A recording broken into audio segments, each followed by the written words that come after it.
What is up, ladies and gentlemen? Mark Christopher here again with another Hippie Pick interview. Today we have something very unique, very special.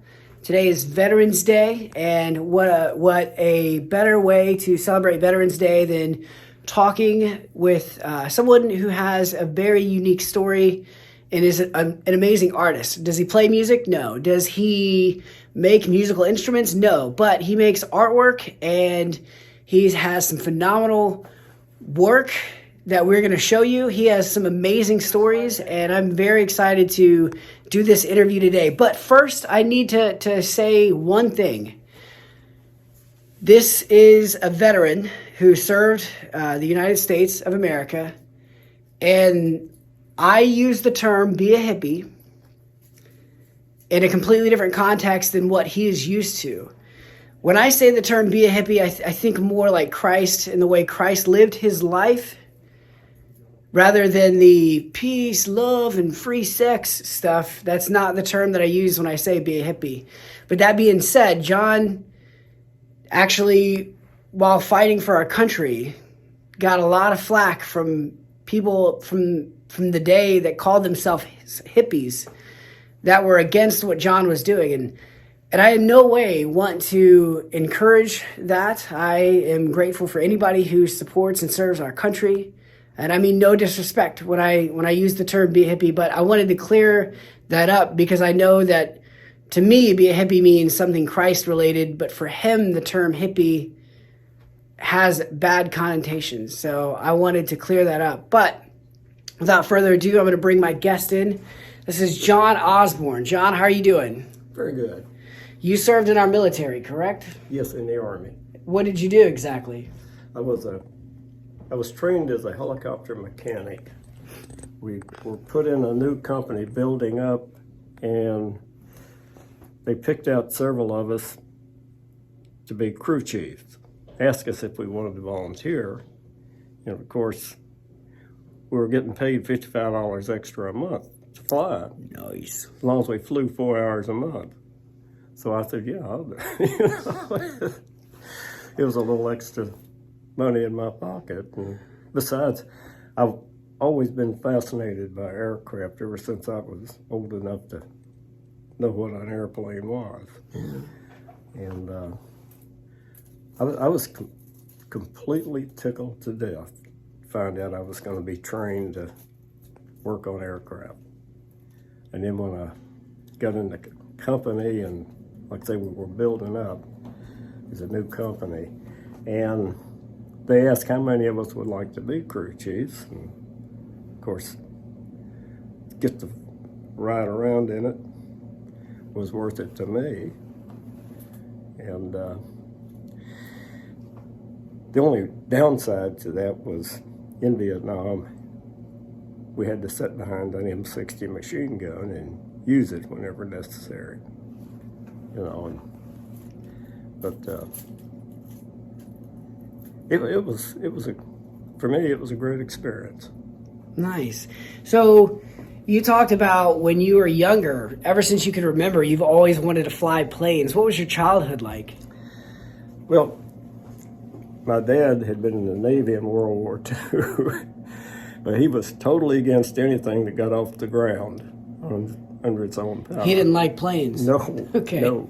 They were going to send him back from South Pacific. He had a serious heart problem while he was over there. And they told him they would fly him back. And he said, only as long as I can keep one foot on the ground.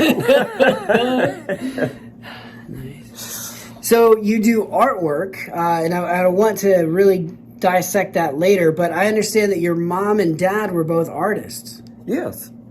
My mom was, actually, she was better than he was. And but she, like me, she used something to go by. He drew from memory. And I've got several things that he did. I probably should have brought them. I didn't even think about that. And one of them is a place we lived in Owen County when I was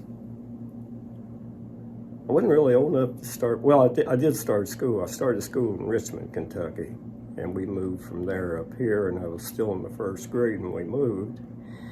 But we moved to Sweet On, and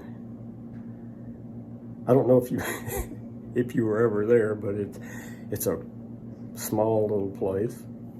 There's several houses, but they're all farmhouses around it. And we lived there. There's a store, and a store had been there probably 70 years old, all told, or maybe a little longer. But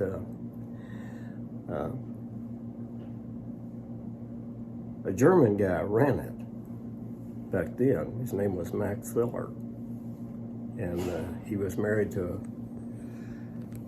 a lady that was raised in Owen County, and she was a nice lady. But there were a lot of great people there. And Saturday nights we would hang out. I mean, it was the place to go. Yeah. We'd hang out there, and of course in warm weather we could sit out on the porch, and we'd be there at 9, sometimes 10 o'clock. And it was one of the few places in Owen County at the time that had a television.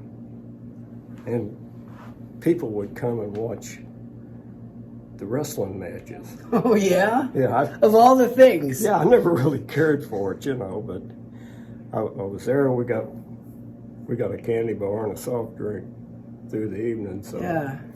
That was entertainment for me. How old were you when you went? Probably the first time I was probably right about 6 years old, maybe slightly younger. And like I said, we lived in a house back behind the store. It was a 2-story house. I can't remember a whole lot about it other than the fact that it caught fire and burned. And my parents lost practically everything they had. Oh, man.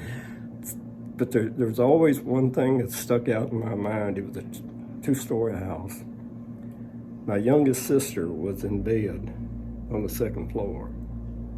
And when my mom found out the house had caught fire, she ran up to get her. And as she was coming down, the fire was practically following her. Oh my gosh. So was everybody okay? Yeah. Good. Yeah, Well, good. Yeah, she got my sister out. Good. And well, this sister lives in the other end of Dry Ridge. Okay. And but the experience in Owen County was really great. We lived in, when this house burned, we moved out on out on one of our relatives' farms. Well, wasn't our relative, it was next to our relative, and these guys rented the house to my mom and dad. And then we moved in closer to Owenston. It's right across the road practically from where they built the Owen County High School. Okay. And we lived there for several years, and then we moved into Owenston. Okay. Lived there for a little while. And it was really a nice little, Owenston's a nice little town. And my dad worked in a body shop at a Ford dealership there. Davis and Gaines, I believe, was the name of it at the time. And that, of course, we're going way back. Yeah.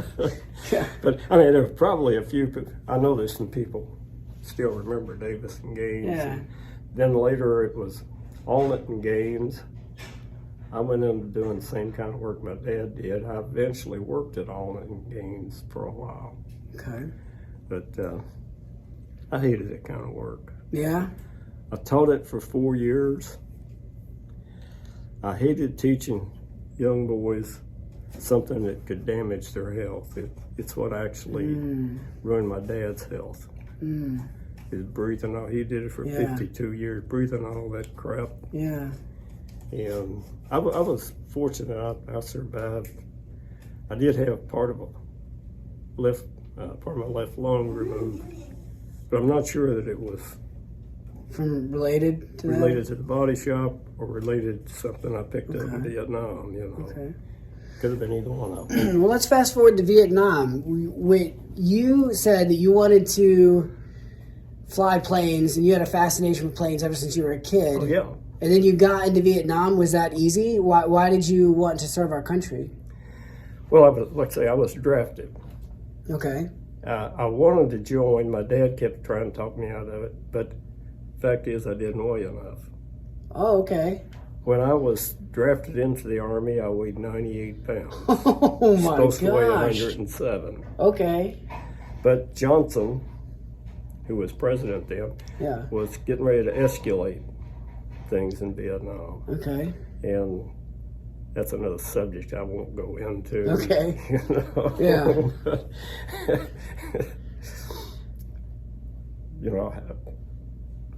I'll just leave politicians alone today. Fair enough. Yeah. Yeah. Fair enough. So you were underweight, and they let you in anyway? Yeah. Oh, cool. Yeah. I was tickled to death. Yeah. And I'd been turned down twice Okay. for the draft. They'd call me in, examine me, send me home, and tell me, you're not gonna, you don't weigh enough to get in. Yeah. But everything else was working all right. So, Yeah. So you got in, and you started working on planes. You started flying. Do you want to talk about that? Talk about your experience in Vietnam? well, like I say, I was always fascinated with things that flew. Yeah. And when I found out I was going to be working on helicopters, it was really a big thing for me. Came home on leave, and my dad, like I said, he did not like anything that flew, and Yeah. people would come to the house, and if you'll pardon the expression, he would say, "John works on, flies around them damn old helicopters." Yeah. But to me, it was one of the most fascinating things that I've ever done in my life. Yeah. Was to be involved with something like that, and not only just to be involved, but to have a major mission with it. Yeah. And keeping it running. Yeah. And in Vietnam also, we had to defend it. Yeah. And that was a little bit hairy. In fact, this right here, this is my helicopter. Is that you? No, it was.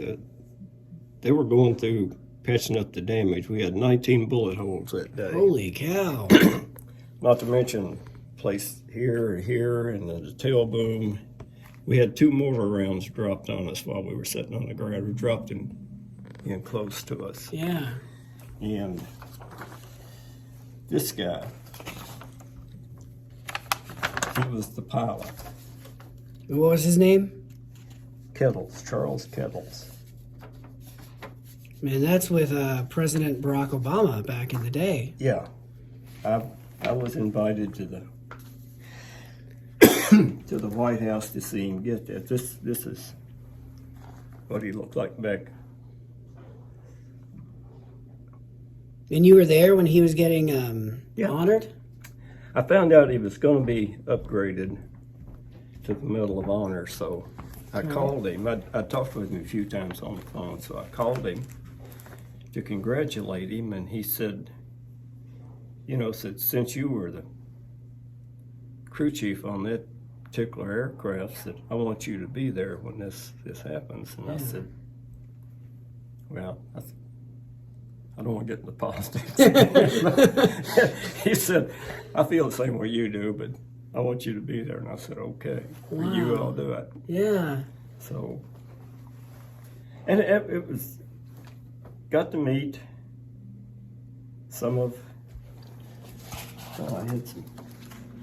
got to meet some of the pilots, and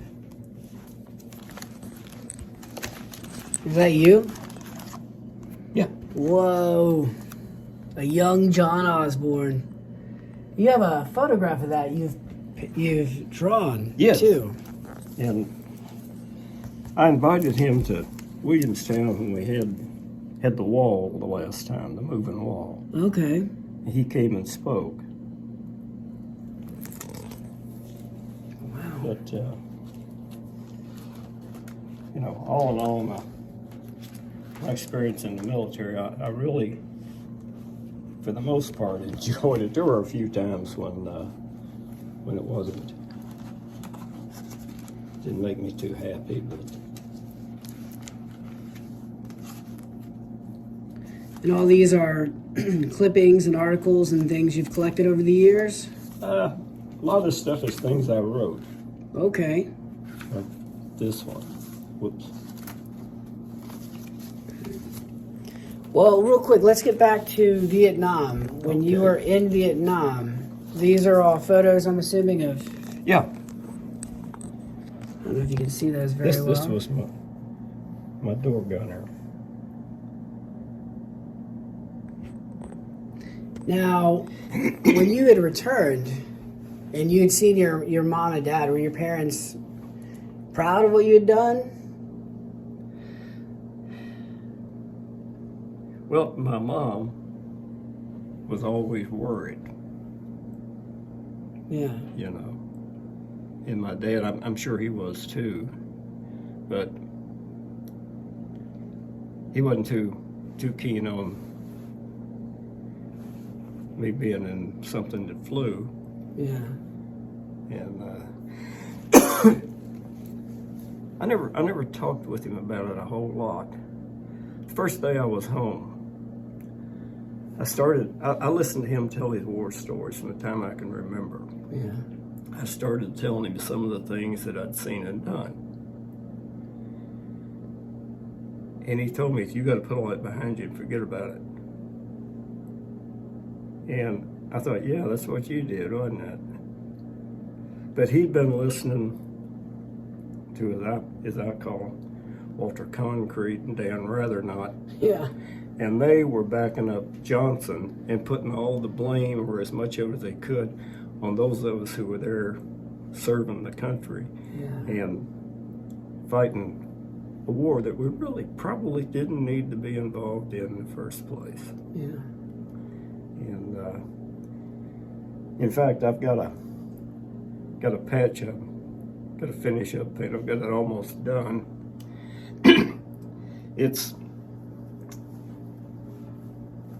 It's an oval shape, but it's the American flag partially and the Vietnamese flag partially.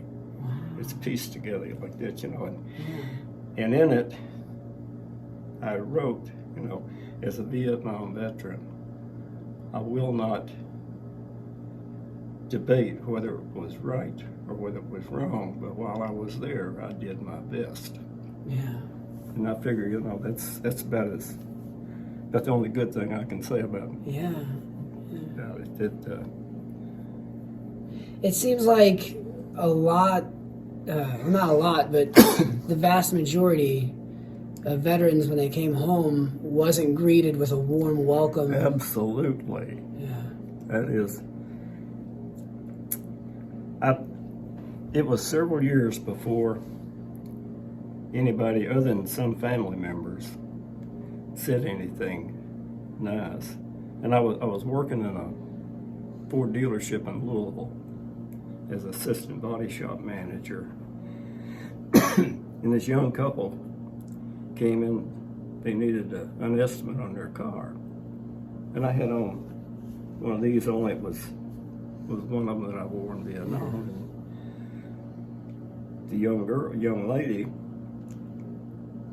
she asked me, said, and I figured somebody in her family had been. She asked me, said, "Were you in Vietnam?" And I said, "Yes."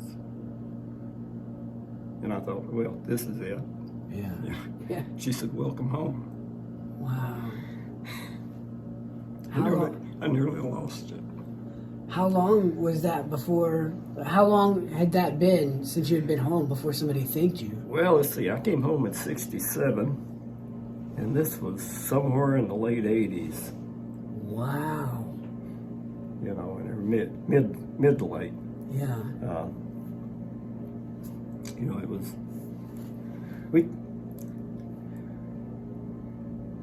we had to take a lot of stuff and then just suck it up and go on. Yeah. Because there were so many people out there, and there is. It's even worse today. Yeah. These people listen to a lot of this.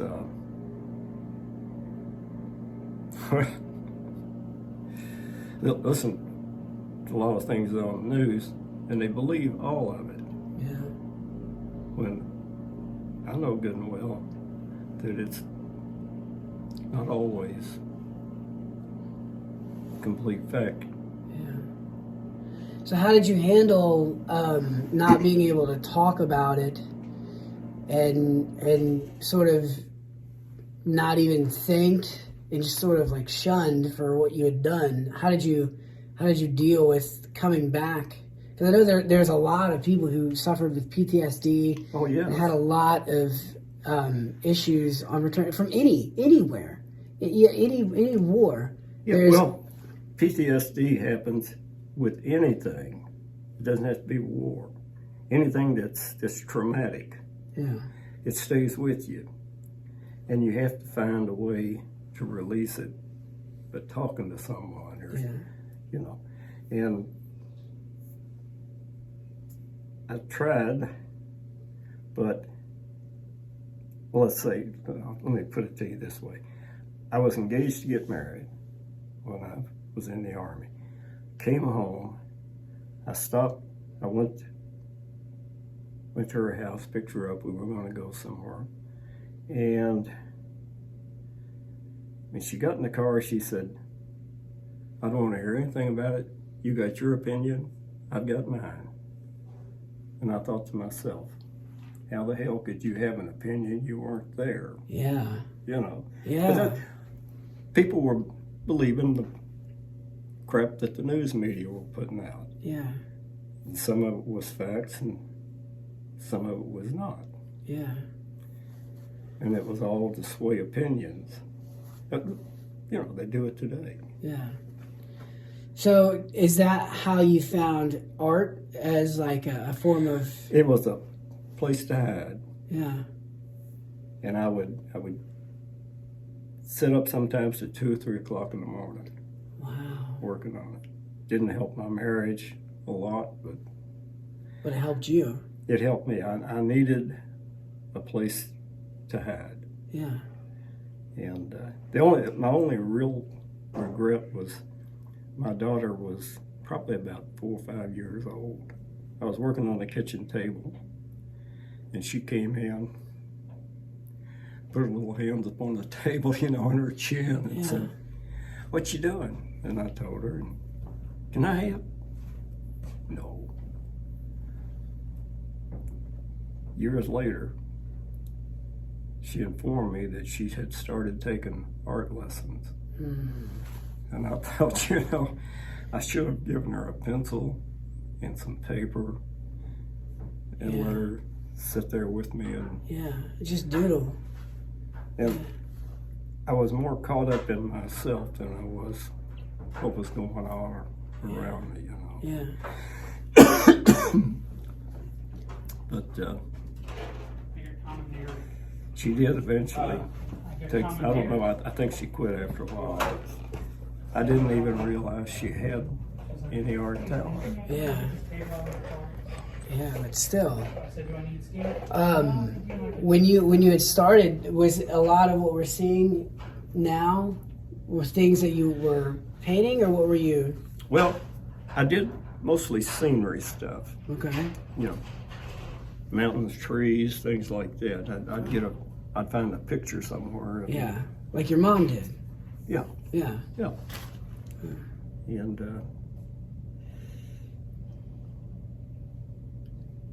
like I say, it was a hiding place. And I had always done artwork. I got in trouble in school a lot, doing it in class, Yeah.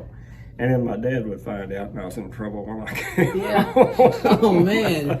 Double trouble. Yeah. Yeah. But years later, he got to where he would brag on my work, and I'm thinking, boy, that's a switch. Yeah. I used to get in trouble for this, Dad. Yeah. So do you want to explain some of these pieces of art, like this one? Well, yeah, this one's unfinished. Okay. Most of my artwork anymore is unfinished. Okay. And I've tried to figure it out. See, even this one, these guys are incomplete. Yeah. And I finally got it down to,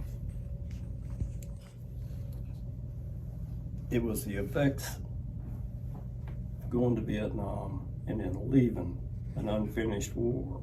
Yeah. Over 58,000 lives we lost, men and women. And they didn't finish it. And it's a place where we should never have been, in my opinion. Yeah. When it was going on, I wanted to go because going to war had been a thing in my family, and I wanted to be able to say I'd been there. Yeah. And then afterwards, I wished the hell I'd never been there, But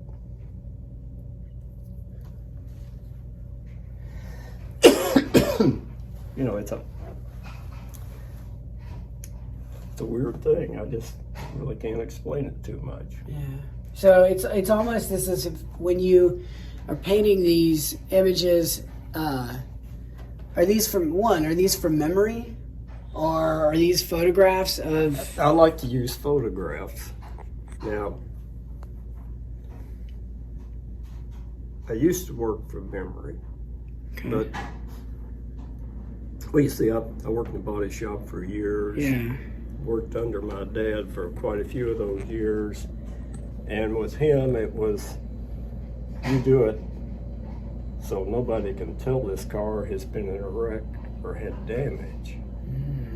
He said, you don't make it look like it's been in a wreck when you're doing it. Yeah. So that was one of those things, Okay. My dad was pretty strict when I was growing up, but it was a good thing. Yeah. I appreciate the fact that he was now. I didn't like it a whole lot back then. Yeah, I understand. But, it gave me a point to start from on everything, is that you do the best you can. Yeah. And you make it look like what it looks like in the photograph. Yeah. And it's... And that's what you did. Yeah. Yeah. Do you want to explain this piece? Yeah, this was a photograph out of a magazine.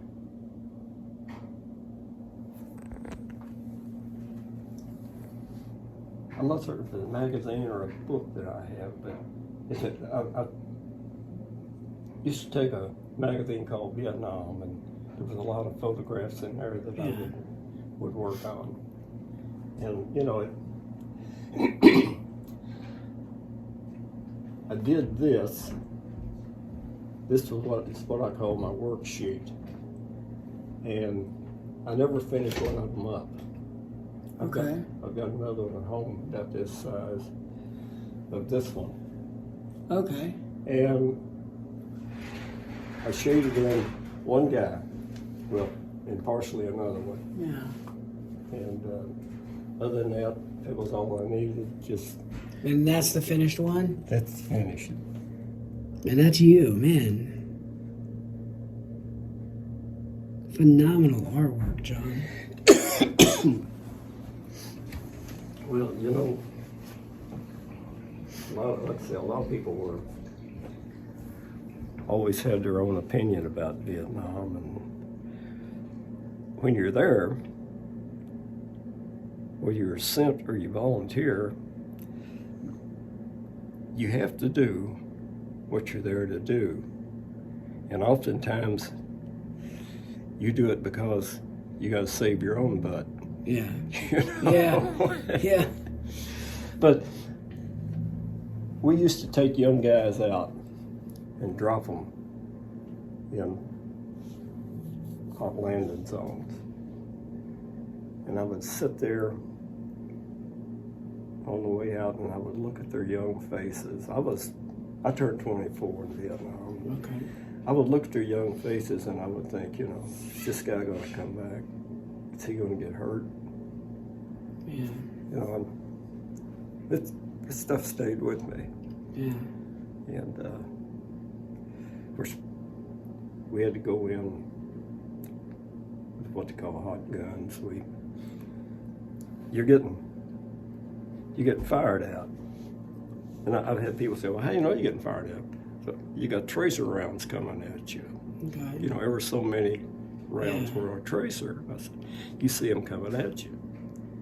And a lot of times these guys were in the bush. And I said, I trained my fire on the bush where the tracers were coming out. Yeah. And oftentimes I stopped them.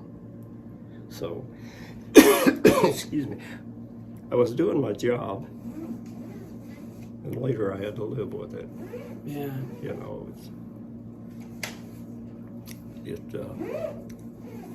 things like that you never really forget, but you have to learn how to deal with it. Yeah.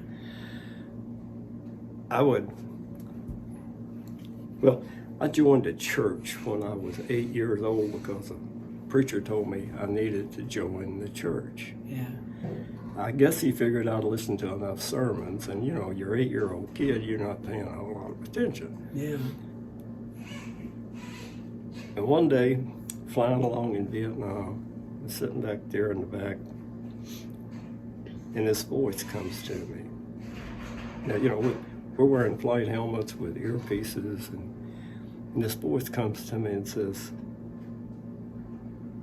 if you die over here, you're going to hell. And I had known for years that what I did when I was 8 years old was only get my name on the church roll. Yeah. And it was years later before I did anything about it. My second marriage, I was living down in Shelby County and going to church over in Jefferson County in a little place called Finchville. It's a really nice group of people at church. But I would sit there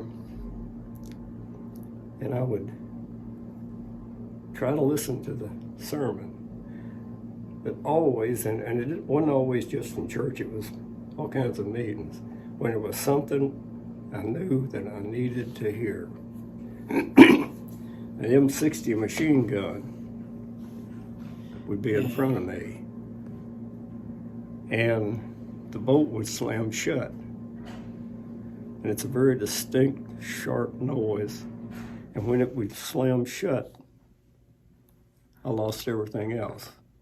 All I could think about was that image of that gun and the sound of it. Yeah. And I never tried telling anybody about it because most people didn't really want to hear anything from us. Yeah. Until I started going to the VA. I went to the VA. I think I started in the mid-70s. And a lady that was working with Vietnam veterans, and we were all artists. It was like 4 or 5 of us. And her dad was a Vietnam veteran. So she was really, and she understood a whole lot more than most people. And she probably did more for me, and I'm sure for these guys, than anything else in the VA. I went through a 6-week program for PTSD, which was a big help. Yeah. But this girl, this lady, had the understanding, and she would let you talk, and she would follow up with what she thought and what she knew, and was always a big help for us. And, you know,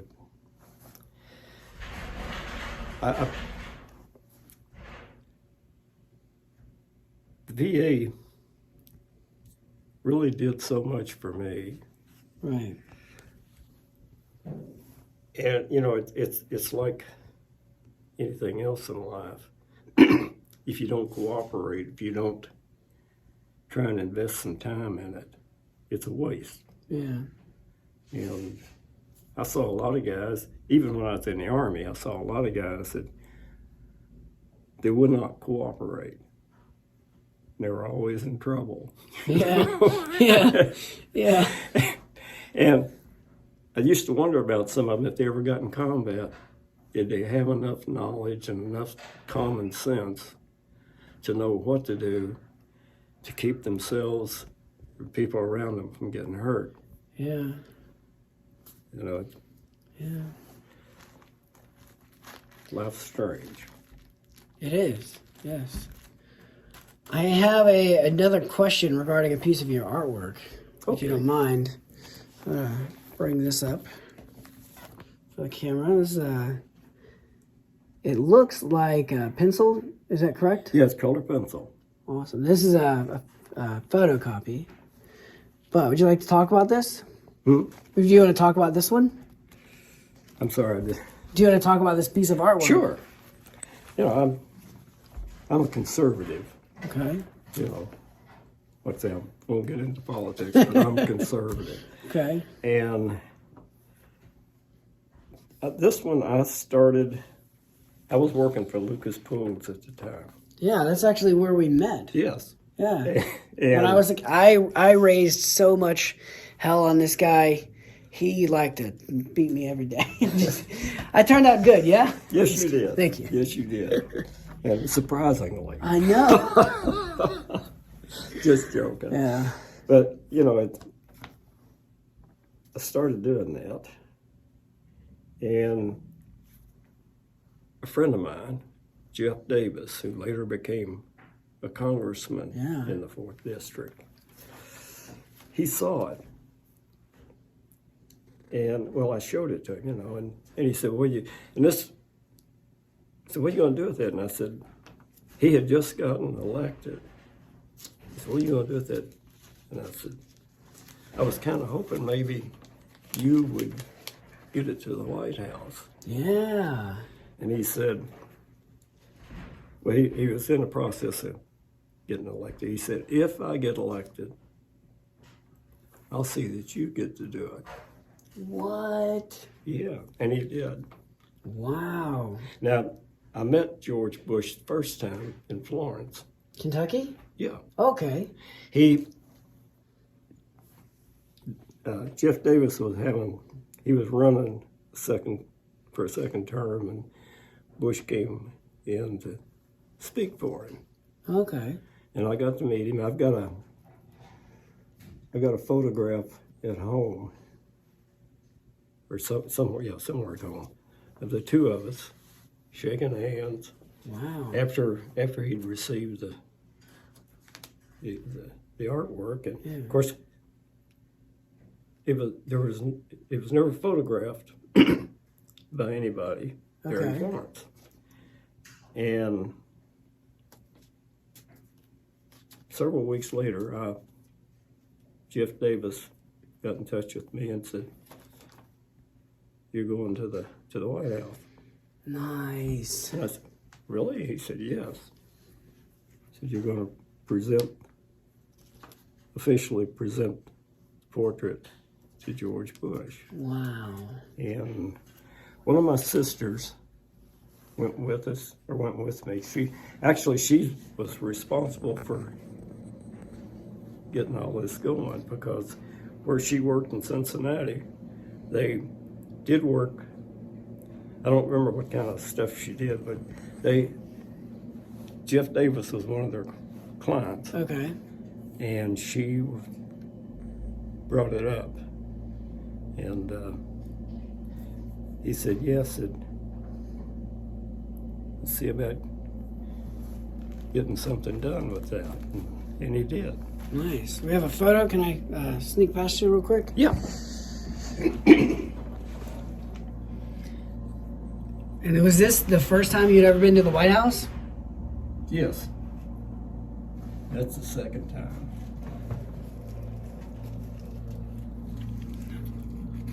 And you are right there. Yes. And it's Charles Kettle's next to me. Yes. A little. Yeah. Yeah. One that's about my height. Yeah.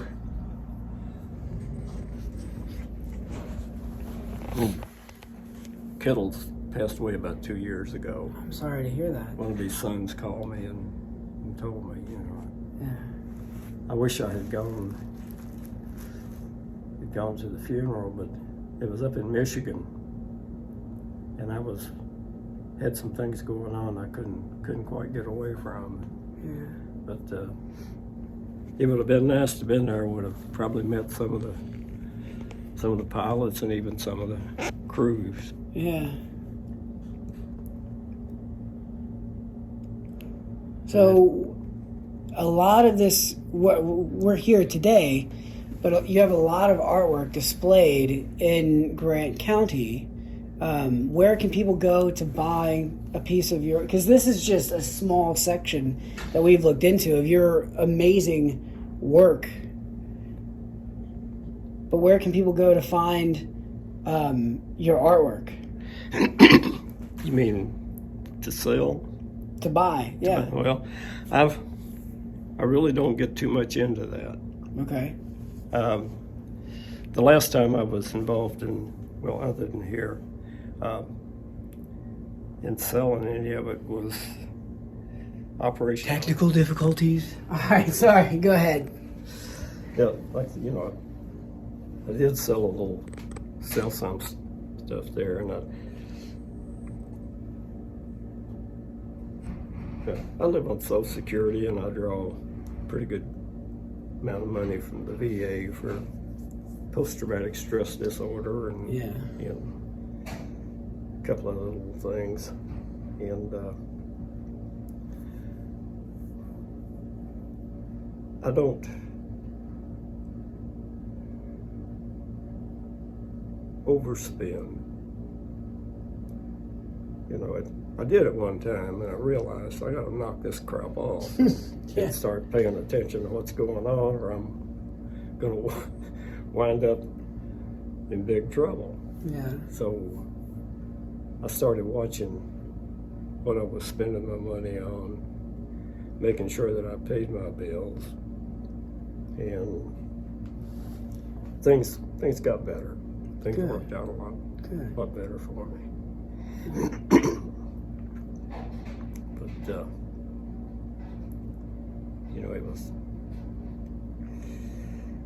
it's been a great life when I look back on it. Even the bad stuff. Yeah. I can see some good come of it. Yeah. And I think that's what everybody needs to do, is examine the tough things in life and the bad things in life. And as you move along, see how much that helped you deal with life itself. Yeah, I like that. But it's just, well, as my dad would put it, it's just common sense that you would do. Yeah. You would do that. Well, it seems, ever since I've known you, and I've known you since I was a child, but it seems like you have had a very enjoyable life, and even when things weren't going in your favor, like when you had came back from Vietnam and nobody seemed to care at all or anything, you seem to never let that get you down and always manage to just find things to enjoy in life.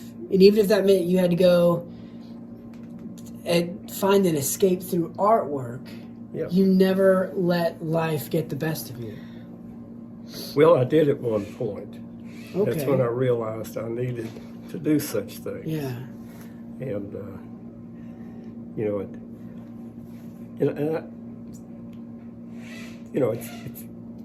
this could happen to anybody. Yeah. But I'm not special, or I'm not out here sounding off because I feel sorry for myself. I was not taught to do that. Yeah. And I did a few times, and I found out it just makes things worse. Yeah. Yeah. So the things you let get you down will almost bury you. Yeah, that's very true. If you let them take root and continue. Yeah. You have to move along, look for something to help you get through that, something that you can concentrate on that'll help you forget about it and move on. Do you have any suggestions or advice for people that may be watching this that may have never been to any form of war like you have or experienced, but maybe they're going through something and they go, I'm struggling and I just want to overcome this. Do you have any tips for them on that? Well, mine and my way of looking at it, and I know it would cause a lot of backfire, but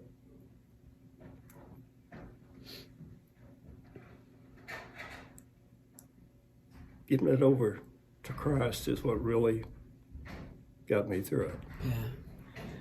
Letting God take care of me. Yeah. Like I think I was telling you about seeing the machine gun. Mm-hmm. After I made up my mind, and I told my second wife, I said, I got this problem, Yeah. It's a leftover thing from Vietnam, and I said, I finally realized what I need. And what's that? And I said, I need to go forward in the church and accept Christ as my Lord and Savior. Oh, don't do that. You'll embarrass us. Oh, my gosh. I said, this is not about us. This is about me. Yeah. And I need this. Yeah. And things changed a great deal for me after that. I still run into a lot of problems, Yeah. But it becomes easier. Yes, it does. Yeah. I like that, John. We, we don't live in a perfect world. We don't always have a perfect life. But it's who you trusted in. Yeah. And who you put your hopes and fears and needs in. Yeah. And that's what brought me out of this. I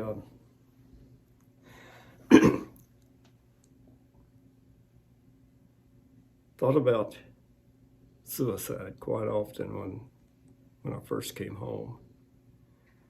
And like I said, during my marriage, and I was sitting in the basement of the house one afternoon. There was no one home but me and my daughter. And I had a .22 rifle and a handful of shells. And I was sitting there trying to figure out where was the best place to put the muzzle. Yeah. So it'd be painless. And my daughter opened the basement door. And she was maybe 5, 6 years old at the most. She said, "What you doing?" And I said, "Nothing." And she stayed there for a minute or two and talked a little bit, and then she went back into the kitchen.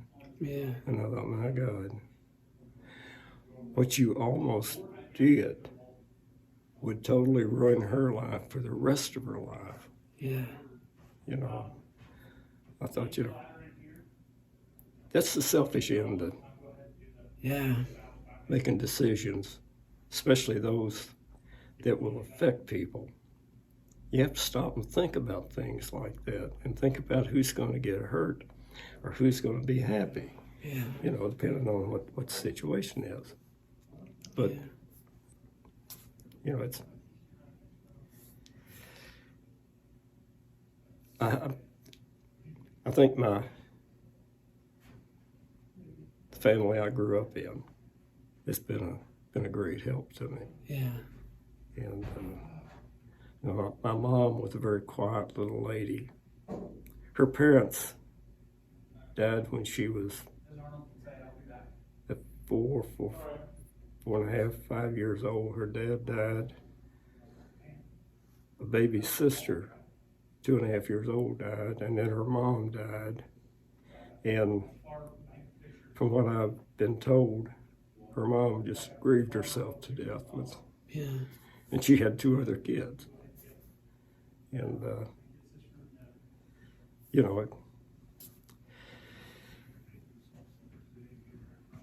I always felt sorry for my mom about that, but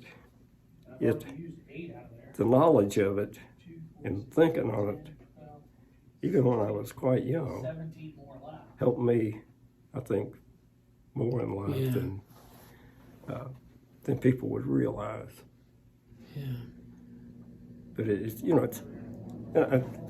one of the things that I think my dad always tried to get across to me was it's not so much what's happened, it's how you deal with it, how you look at it.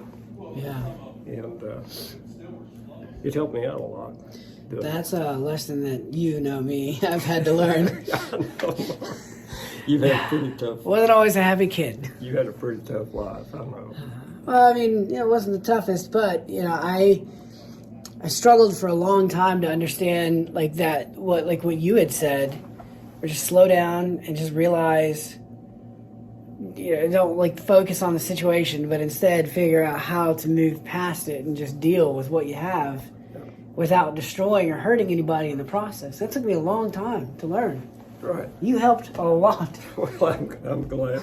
Yeah. I mean, that's one thing. I enjoyed working there at Lucas Pools and getting to work with the kids who were into art. Yeah. And there were some really good kids there. I mean, as far as their talent. Yeah. And yours is one of them, but it's okay. It's okay. But Mary,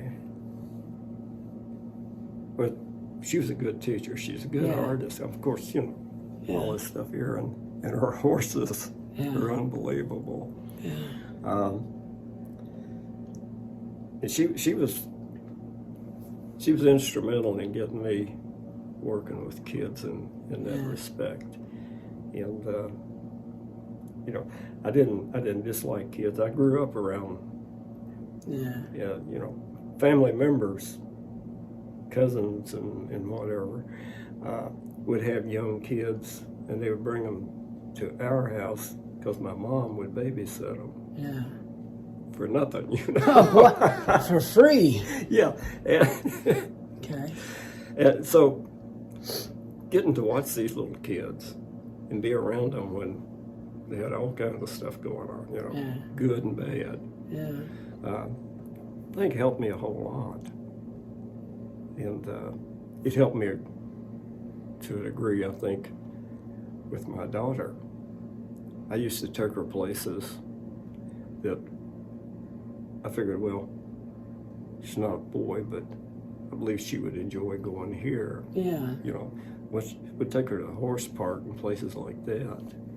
And took her fishing. I think I took her hunting once or twice. Oh, wow. Yeah. Yeah. But we would do things that her mom, I don't think, figured was all that much fun to do. But, it was for us, I think. Yeah. And it was not because what we were doing, but being together, Yeah, I like that, John. sharing something, Yeah. you know. It seems like there were times in your life where you got to share experiences with people, but then when you came back from Vietnam, you couldn't share that with anybody, and so you in turn turned to artwork and were able to share experiences through your artwork that you wouldn't have otherwise been able to share with other people. And now you've made artwork for the president.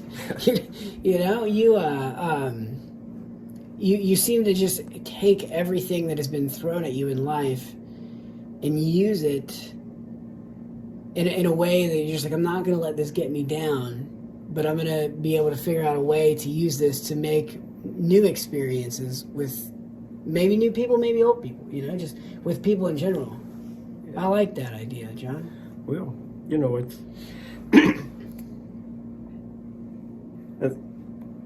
I have to go back again to the spiritual aspect of it. God gives us all talent and abilities. Yeah. I mean, I've talked with people who say, I wish I had some talent. Yeah. You've got it. You just have to find out what it is. And in my opinion, God gives us that so that we can share it with others and even help them get involved in something like that. Yeah. It's,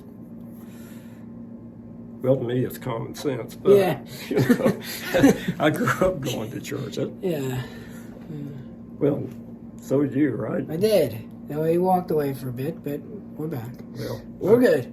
I did a few times. But once you've been involved in things like that,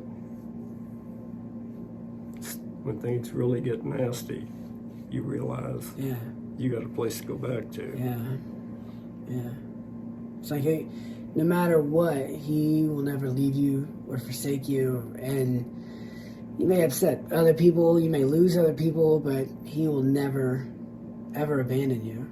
God is always there for you, no matter what. Exactly. And even when you and me were out doing dumb stuff, he's like, hey, I'm here. Whenever you're ready, I'll gladly take you back, Well, I can tell you one thing, Mark. You never get too old to do dumb stuff. I still do it. John, well, I appreciate your time in doing this interview. I want to thank you for your service. Well, thank you. Thank you for serving our country. Is there any final things you would like to say? Well, not really. Okay. I just, anything other than no matter what life gives you, try and make the best of it. And turn it around where you realize it'll help you or someone else. It's a tough thing to do. It's hard to learn even, but it works. Well, John, thank you very much. I hope you have a great day. Well, thank you, and thank you, Mark. Absolutely. And happy Veterans Day. Thank you for serving our country. Thank you. It's still been a privilege to have done that. You know. I didn't understand it when I was a kid. I didn't know your whole story. You just liked painting planes, and I'd always go in there and bug you, and I never understood the gravity of what you had been through or what you were even carrying still when I was a child. But I've always looked up to you, and I've always had a ton of respect for you and what you've done and what you've been through. And in my adulthood, I've got to know you on a more personal level that I couldn't have when I was a child. I didn't understand. But the fact that you have been an amazing influence and had an amazing impact on my life, on how to live, and how to be a man of integrity, how to be a person that walks through life and doesn't let life get the best of you. Well, I hope that's true. Knowing you, I'm pretty sure that you feel that. I mean, I know you feel that way, and thank you. There is one last thing that I'd like to say, well, I don't like to say it, but it's truth. Okay. Is while I was in Vietnam, and it still bothers me, is we would, taking troops in, or we'd go pick troops up, or sometimes resupply them, be a village close. We'd be getting fired on. And basic instinct is you got to protect your helicopter and the lives of the people in it. And I would start firing into where we'd see the treasures coming out. Yeah. And later on, after I got home, I would think, were there women and children in there? Yeah. You know? Yeah. And I still wonder about that. You know, we were called baby killers, but nobody ever stopped and said anything about how many women and children do you think our bombers killed during World War II, during the Korean War? Nobody ever points and asks that question to anybody else, but yeah. But we were oftentimes called baby killers because the news media that was backing up Johnson was doing everything they could to get him out of the spotlight on the war. You know, it's politics are a strange world. Yeah. You know. Yeah. You know, I have my own thoughts about politicians, the ones that I support, the ones that I don't, and the ones that I can't. And I think that's primary. That people ought to look at it like, can I or can I not support this person? Yeah. Because of what he or she does, says, or possibly even thinks. Yeah. You know, and it's not easy. It's not an easy way to deal with things, but that's how I try. Yeah. So, you know, it's life will always knock you around.